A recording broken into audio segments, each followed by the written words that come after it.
how I ended up at this stage. My birthday was back in June. My wife took me to New Orleans. I had a good time. And I learned what hurricanes was. And no one warned me. Actually, my wife warned me the first time, the second time, the third time, and the fifth time, not to drink it. So that next morning, I woke up on the floor by the bed. Apparently, I didn't make it to the bed with a blanket on me. And apparently, I knocked everything off the nightstand. And so right there was a pen and paper. I said, I got nothing else to do. Let me write down 12 things I want to do by my next birthday in June. So I'm going to quickly only talk about 4 things. First thing was, I want to lose weight. Back in 22, I was over 300 pounds. I had started losing weight, but I said I need to accelerate this because I'm at the age that I want grandkids. And I want to be able to roll around with them, have fun with them, and then send their bad asses back to my dog boys because they gave me a lot of shit growing up. The second was, I have been a stay-at-home dad since 2005. And it's like, I want to have a career. Now, I've been a part-time realtor since 2009. I decided, you know what, my last child, I only have one child left in the house, he's 14. And I looked at his grades, I said, this is a good time for me to start this now. So I started with a great company, having a phenomenal time, enjoying myself. The third thing I decided, I wrote down, I wanted to ride a horse. I didn't know I was drunk, it didn't make sense to me. But apparently my subconscious knew. So luckily, my niece who lived in El Paso said, hey, why don't y'all come on down? What do y'all want to do? I texted, I want to ride a horse. She made it happen. Now, this ranch was just an old ranch with old horses on it. It was probably maybe 30 days for the Loop Factory. But once I got on that horse, I felt like Gandalf. And I'm yelling, come on, Shadowfax.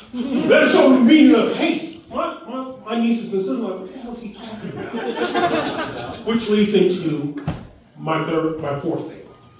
I decided I wanted to do a comedy act. And so, same week, I did the email to Pro-Am, and then a high school friend who I have not seen in 40 years emailed me back. I'm like, this is Phil. I'm like, oh shit, I know this is meant for me to do this. And so I'm gonna start my comedy act right now. I call myself a ghetto geek. And you're probably thinking, what the hell does that mean? That means I was from the hood. Now, I wasn't in some of the hoods y'all might be recognized like Whitten Terrace or Avenue. I grew up in Madisonville. And some of y'all say, what? I know they gentrified it. It is not a hood anymore. And so back in the 70s, there was no video games. So anyone born after 2000, you're probably not going to believe there was no video games. We had only 3 channels. Actually, we had 4, but PBS didn't count because all the good shit was on while I was in school. And so all we did was sports. It was going from basketball to baseball to football into ground got too hard. And I was never really into it. And I remember at 9, my sister's boyfriend handed me 3 comic books to bribe me to get the hell out of the apartment so he could make out with my sister. It changed me. One of them was Spider-Man. Hell yeah. I identified Spider-Man. I felt like a kid. And I felt like I had these superpowers that I had to divide them. And so I said, I'm going to embrace this. But I found out not too long later that I'm still in a black community and we don't like geeks. So I remember my second time in 4th grade that we had an in-school recess because it was raining. So I pulled out my comic books. Now, keep in mind, nobody knows anything about Spider-Man other than from that damn show, Electric Company, which they called Spidey-Man. So here I am, my friends looking like, what are you doing with this child's book? That's when I learned what bullying was all about, and that you gotta hide who you were. And so I hid being a geek until the summer for my freshman year.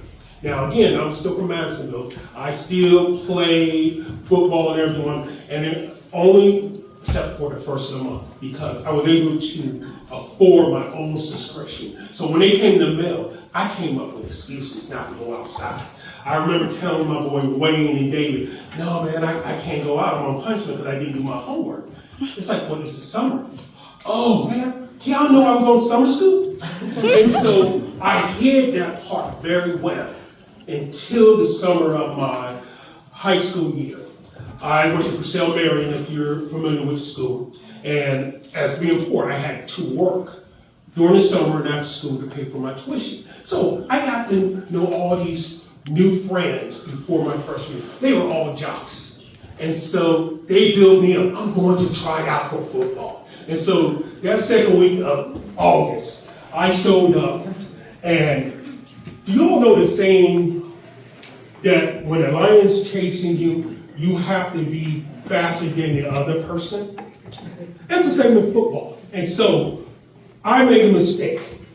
On the side was all these gigantic man-child that was 300 pounds. And then over here were all these slender future defensive back, running back. Guess which side I stayed on? So after the... Ladies and gentlemen, give it up for your next comment, Natasha Manning.